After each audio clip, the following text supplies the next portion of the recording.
Good morning students. Rajiv Gurukul में फिर से आपका स्वागत है स्टूडेंट्स। आज हम पढ़ाएंगे एसएससी जेई में जो प्रीवियस ईयर में जो कुछ क्वेश्चन पूछा गया है उसका प्रॉब्लम हम सॉल्विंग करते हैं स्टूडेंट। दो आपका सर्किट आपके पास गिवन है, एक है आपका क्वेश्चन नंबर 1 और एक इधर है आपका क्वेश्चन नंबर 2 और दोनों का सॉल्यूशन हम करेंगे स्टूडेंट। यहाँ पर कुछ कॉन्सेप्ट भी बताएंगे। ऐसा नहीं है कि इस प्रॉब्लम को खाली सॉल्व करना मुद्दा है, जानना है कि इस तरह का प्रॉब्लम को हम सॉल्विंग कैसे करेंगे और लेंदी से नहीं करेंगे, थोड़ा सा सिस्टमेटिक ढंग से करेंगे जो कि आप इजी वे में क्या कर सकते हो, प्रॉब्लम को हैंडल कर सकते हो। तो आपके पास ये सर्किट दिया गया है स्टूडेंट, ये आपका सर्किट है। यहाँ पर 60 वोल्ट का क्या है, बैटरी है।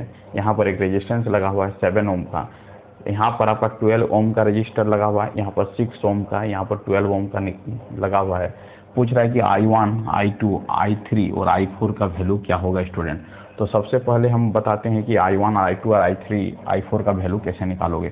तो सबसे पहले देखते हैं कि सबसे इजी में इस प्रॉब्लम को कैसे सॉल्विंग करेंगे। डाटा भी कुछ उसी तरह दिया गया है कि आपका प्रॉब्लम क्या हो, इजी में सॉल्विंग हो, बट वो अप्रोच आपका आना चाहिए स्टूडेंट।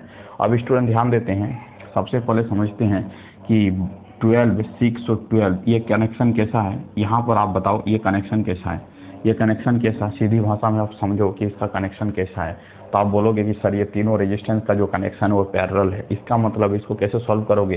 पैरेलल में हम बता चुके हैं कि तीनों रेजिस्टेंस यदि पैरेलल में है तो हम इसको मुजावाने भी सॉल्व कर सकते हैं। 12 और 12 पैरेलल में कनेक्टेड है, तो 12 और 12 का पैरेलल कनेक्शन क्या होगा, आधा होगा, इसका मतलब 6 होगा। और 6 और 6 का पैरेलल कनेक्शन का इक्विवेलेंट इफेक्ट जो होगा वो क्या होगा, 3 होगा। इसका मतलब है, सीधी भाषा में समझना है स्टूडेंट कि इसका इक्विवेलेंट कैसे निकालेंगे हम। तो इजी भाषा में बोलने के साथ 3 आएगा।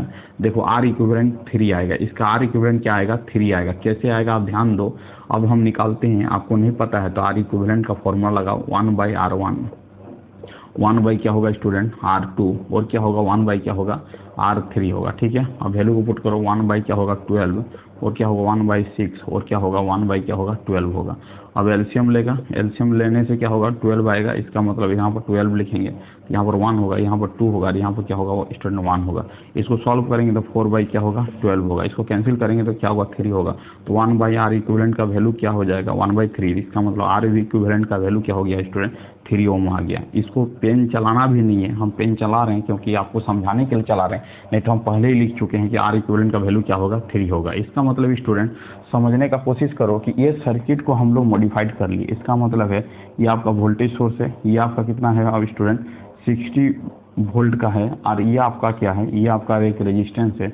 ये आपका रेजिस्टेंस कितना है स्टूडेंट, ये आपका 7 है, ये आपका क्या है 7 है। और इसका जो हम लोग कंबाइन करके निकाले थे वो आपका क्या निकला था, वो आपका क्या निकला स्टूडेंट 3 निकला। क्या निकला 3 निकला। अब देखो ये 3 निकला तो इसको इस तरह लिख देते हैं क्योंकि इसका इफेक्ट कितना आया 3 आया।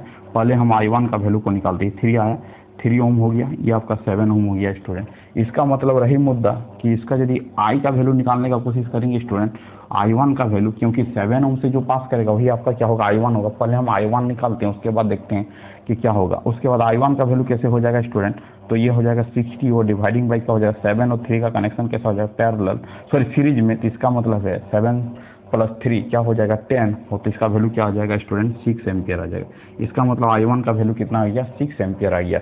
इसका मतलब या तो B होगा या तो आपका क्या होगा D होगा स्टूडेंट, या तो B होगा या तो क्या होगा D होगा। अब रही मुद्दा कि सर इसको सॉल्व कैसे करेंगे। अब देखो I1 का वैल्यू निकल चुका है, I1 का वैल्यू हम फाइंड आउट कर चुके हैं स्टूडेंट कि I1 का वैल्यू क्या होगा। इसका मतलब I1 का वैल्यू कितना हो गया 6 एम्पियर आ गया। I1 का वैल्यू कितना आ गया 6 एम्पियर आ गया। अब देखो 6 एम्पियर का ही क्या होगा स्टूडेंट डिवीजन होगा, 6 एम्पियर का ही क्या होगा डिवीजन होगा, 6 एम्पियर का क्या होगा स्टूडेंट डिवीजन होगा। इसका मतलब देखो थोड़ा कॉमन सेंस लगाओ तो कॉमन सेंस से ये पता चल जाएगा इसका आंसर क्या होने जा रहा है। देखो स्टूडेंट I1 का वैल्यू क्या है 6 एम्पियर है, इसका मतलब ये 6 एम्पियर है, और यहाँ पर क्या है 6 एम्पियर है, मतलब यही दोनों में से क्या होगा एक आंसर होगा। ठीक है, अब देखो I2 में 12 ओम है और I4 में भी क्या है 12 ओम है। इसका मतलब I2 में जितना करंट जाएगा, I2 में जितना करंट जाएगा उतना ही करंट क्या होगा I4 का होगा। मतलब I2 का करंट जितना होगा उतना ही क्या होगा I4 का होगा। I2 का जितना करंट होगा उतना ही क्या होगा I4 का ही होगा स्टूडेंट। अब देखो हम पेन नहीं भी चलाएंगे तो प्रॉब्लम का आंसर आपके पास अवेलेबल है। कैसे देखो, यहाँ पर I2 का वैल्यू क्या है 1.5 1.5 एम्पियर, यहाँ पर I4 का वैल्यू क्या है 1.5 एम्पियर, यहाँ पर I2 का वैल्यू 2 एम्पियर है, I4 का वैल्यू 1 एम्पियर है। इसका मतलब दोनों रेजिस्टेंस का वैल्यू यदि सेम है तो करंट भी क्या करेगा, सेम पास करेगा, अलग अलग तो नहीं हो सकता है। तो अब इसका मतलब है इसका आंसर बाई लॉजिक हम बता रहे हैं कि इसका आंसर क्या होगा स्टूडेंट, बी होगा। इसका स्टूडेंट क्या होगा, बी होगा। इसका स्टूडेंट क्या होगा, बी होगा। इसका मतलब I1 का वैल्यू हो जाएगा आपका 6 एम्पियर, I2 का वैल्यू हो जाएगा आपका 1.5 एम्पियर और I3 का वैल्यू हो जाएगा 3 और I4 का वैल्यू क्या हो जाएगा 1.5 एम्पियर आ जाएगा। इसी तरह करके हम लोग क्या कर सकते हैं, हम प्रॉब्लम को बना सकते हैं। अब यदि इसको बनाना भी चाहते हो तो बनाने के लिए हम लोग क्या करेंगे, हम लोग बनाने के लिए ये करेंगे कि इसका एक लॉजिक रूल भी होता है। यदि I2 का वैल्यू निकालना भी चाहते हैं स्टूडेंट तो I2 का वैल्यू हम फॉर्मूला बता चुके हैं। I2 का वैल्यू निकालने के लिए हम बोले थे कि आपको जिस ब्रांच में करंट को निकालना है उस रेजिस्टेंस को नहीं लेना, उसका अपोजिट वाले को लेना है। तो आपको क्या करना है, 12 मल्टीप्लाई किया 6 और डिवाइडिंग बाई क्या हो जाएगा, डिवाइडिंग बाई हो जाएगा 12 मल्टीप्लाई 6 प्लस क्या हो जाएगा 6 मल्टीप्लाई क्या हो जाएगा 12 और प्लस क्या हो जाएगा 12 मल्टीप्लाई क्या हो जाएगा 12 और मेन करंट जो आया है वो आपका कितना है, वो आपका कितना है, वो आपका है 6 एम्पियर। तो यहाँ पर क्या लिखेंगे, 6 लिखेंगे। अब देखो I2 का वैल्यू हम निकाल लेते हैं तो क्या हो जाएगा स्टूडेंट, 12 मल्टीप्लाई क्या हो जाएगा 6 और ये 12 छक क्या हो जाएगा 72, 12 छक क्या हो जाएगा 72 और 12 12 144 हो जाएगा और ये क्या लिखेंगे 6 लिखेंगे। इसका मतलब स्टूडेंट यहाँ से हम लिख सकते हैं कि यहाँ से आपका हो जाएगा 12 मल्टीप्लाई 6 और 72 72 क्या हो जाएगा 72 72 हो जाएगा आपका 144। तो 2 टाइम्स हो जाएगा 144, 2 टाइम्स हो जाएगा 144 गुना क्या हो जाएगा 6, इसका 12 12 12 144 हो जाएगा। अब देखो स्टूडेंट, अब देखो 6 दूनी क्या हो जाएगा 12 हो जाएगा, 2 तिया क्या हो जाएगा 6 हो जाएगा। इसका मतलब क्या आ गया 3/2 आ गया। इसका मतलब 1.5 एम्पियर आ गया। ये भी हम निकाल सकते हैं। तो इसका आंसर क्या आ रहा है स्टूडेंट, 1.5 एम्पियर आ रहा है। क्या आ रहा है 1.5 एम्पियर आ रहा है। तो इसका मतलब I2 का वैल्यू क्या निकल गया 1.5 एम्पियर आ गया।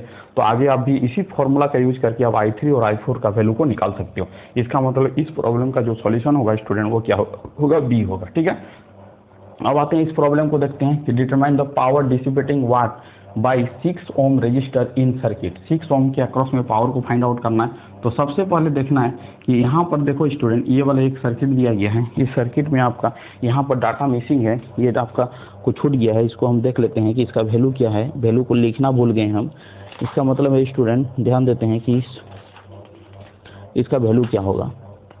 तो इसका वैल्यू जो है